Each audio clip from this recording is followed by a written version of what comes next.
Hi, I'm Denise Smith, and I'm the Program Manager with Rise Vermont. I want to welcome you to the Rise Vermont TV show.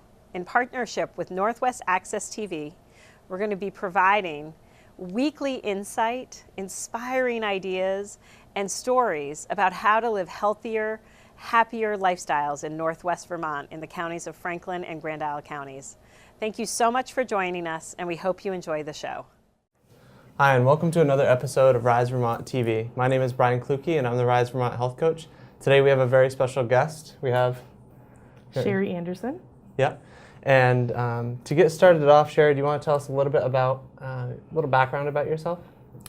Sure, I'm a lifelong Vermonter. Grew up in Franklin County, married my high school sweetheart, have 2 grown daughters and soon to be 3 grandsons. And I'm a registered nurse here at Northwestern Medical Center, specializing in tobacco cessation. Excellent, excellent. What brought you to NMC? Back when I first started looking for to expand my career, NMC did and still does have a really good reputation in the community, and they're well known for their good benefits and how they treat their employees. So I applied for a job here. My aunt had been a long-time employee here and encouraged it, and I applied and got in. Excellent, excellent. So you said you were a tobacco cessation nurse here at Yes. NMC. So what is that? Is that different than a typical kind of nursing role? What do you do here at Northwestern Medical It Center? is somewhat different than what most clinical roles are. It's an outpatient specialty. I actually, I see patients at the bedside, so I do a little bit inpatient, but for the most part, I do a lot of work in the community and on an outpatient basis, counseling or coaching people to quit smoking. And on the inpatient side, I coach people as well that are inpatient that are smokers, because we're a tobacco-free campus here. Therefore, we want to make sure they're comfortable while they're here, not being able to smoke. So definitely a little bit different than the full clinical role of being on the floor. Yeah. So there's a lot of different things there you said you did for NMC. Is there a certain area that you focus on more than the rest? Is there kind of a specialty area? Well, I do heart failure case management here as well, but that doesn't seem to take up too much of my work time. The majority of the time I'm planning groups, planning community time, spending time inpatient, counseling patients that are here that are smokers, and I do a lot of outpatient coaching as well. You do? Yes, one-on-one. So I'd like to focus a little bit on the group piece. So if you were to design a group class just kind of take us through that process, and who would be your target audience, and what, over the course of that 4 weeks or 8 weeks, what would they, what is So the their target goal? audience is simple. It's a smoker. Just anyone? Or a tobacco user. It could be someone that chews, someone that smokes cigars, someone that smokes a pipe, e-cig users. There's a lot of different... so kind of all under the umbrella all of tobacco. Yes, exactly. So 4 weeks of a Fresh Start class, that's what the classes are called. It's through the Blueprint program, Blueprint grant. They actually fund the Fresh Start program, and it's for a series of 4 generally weeks in a row, 1 hour a week, and each week covers a different topic.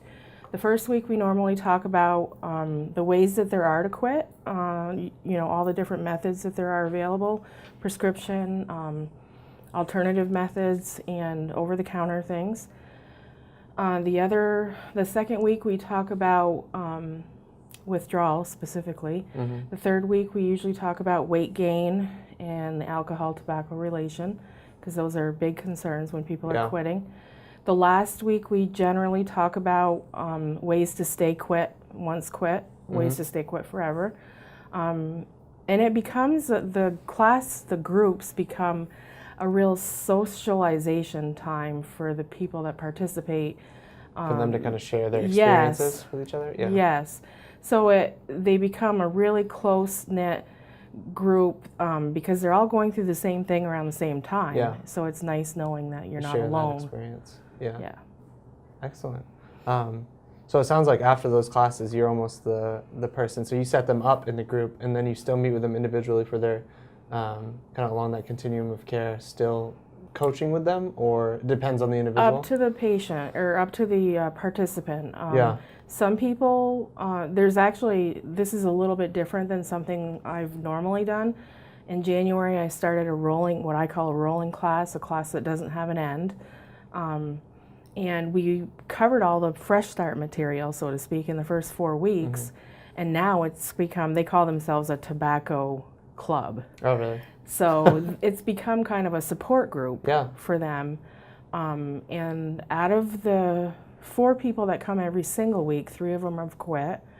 But some of them are dealing with, some triggers and some cravings still, psychological cravings. And they use the class as like a reinforcement of to help make sure that they're yes. still And staying off tobacco they've products. exchanged phone numbers, they text each other, they That's spend incredible. time with each other outside of the group. Yeah. But the group is up to 6 people, and I'm really hoping to get it much bigger. The Blueprint program likes to see at least 5 new people every 6 weeks. That hasn't happened yet, but I'm hoping once the word gets out that'll happen eventually. Yeah. It sounds like this program, this club that it's now called, is self-sustaining to a degree, but then it's also changing the culture around it. Absolutely. Any stigma associated with quitting is kind of broken. Yeah, and it's all age ranges. I think the youngest person is in their 30s and the oldest is almost 80.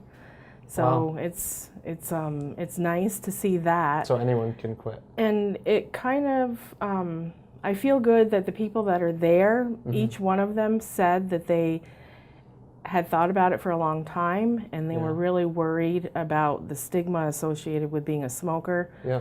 and being judged, and they all are really comfortable now Yeah.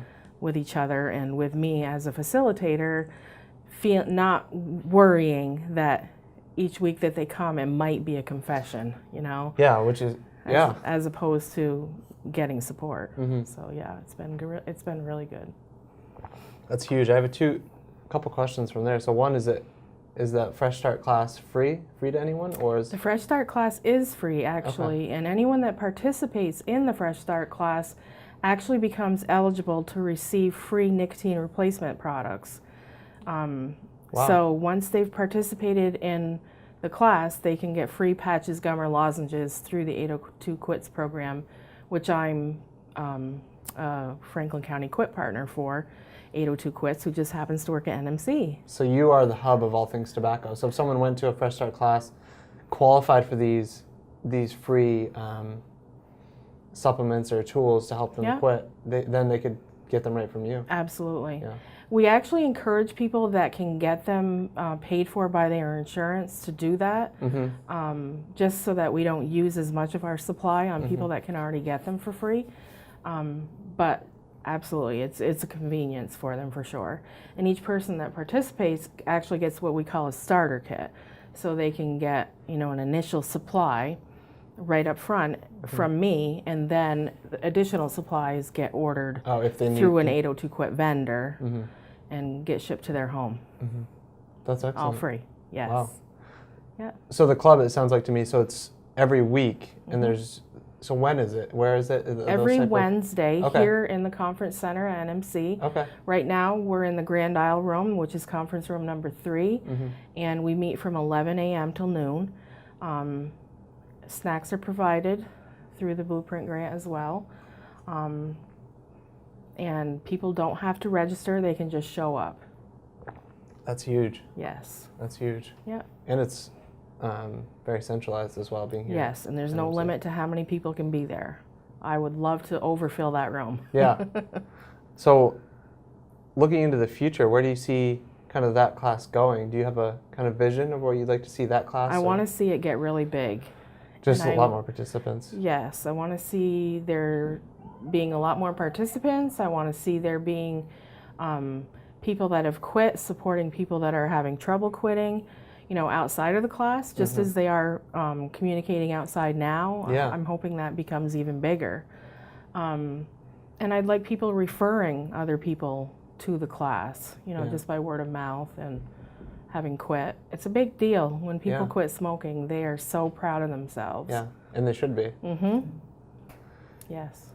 Yeah, and moving forward, that kind of sign of success we see everywhere. You know, you have this club of tobacco individuals that are trying to quit on various levels, and then you find your champions.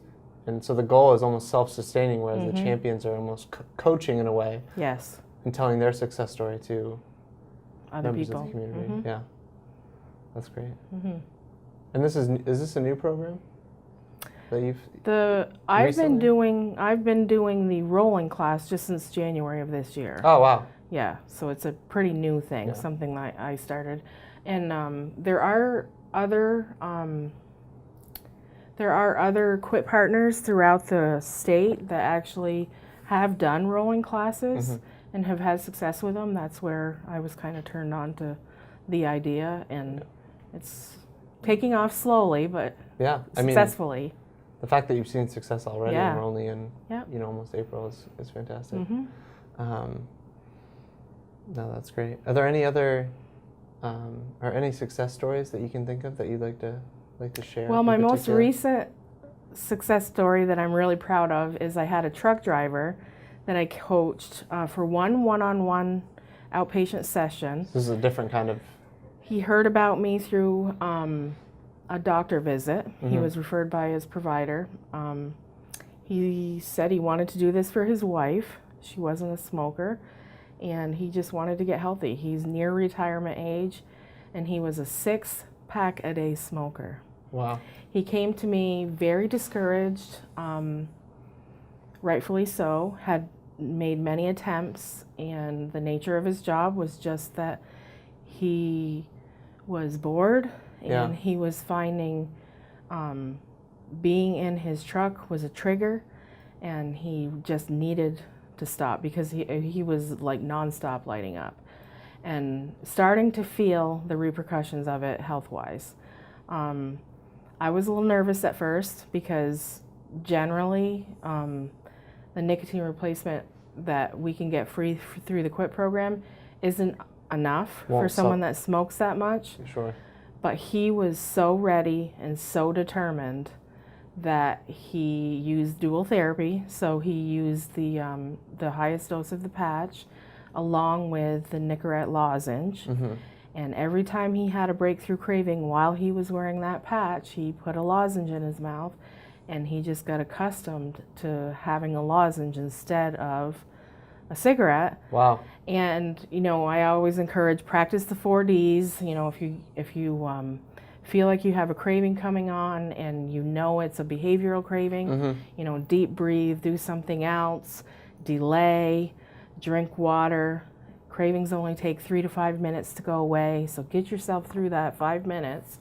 Yeah. And he started carrying around drinking straws. He was cutting them in half, and if he needed something in his hand in the truck, he would use that drinking straw, puff away on it, but he wasn't doing any harm to his body. And he recently finished his lowest dose of the patch, so he went through the full 12-week program and is just very proud of himself. He never thought he would do it. And he said the one thing that was kind of funny is he said, well, at least I know now if I go back I'll never smoke six packs a day again. But I said, no, avoid one and you'll avoid all others. Yeah, really. That's an incredible story. 6 packs of cigarettes is a lot of cigarettes a day. Yeah. 120 cigarettes a day, you know. I mean, it's got to feel good for you and the participants to see these changes. Yes. Affecting the community, affecting the health in a positive way. I'd like to change the realm here.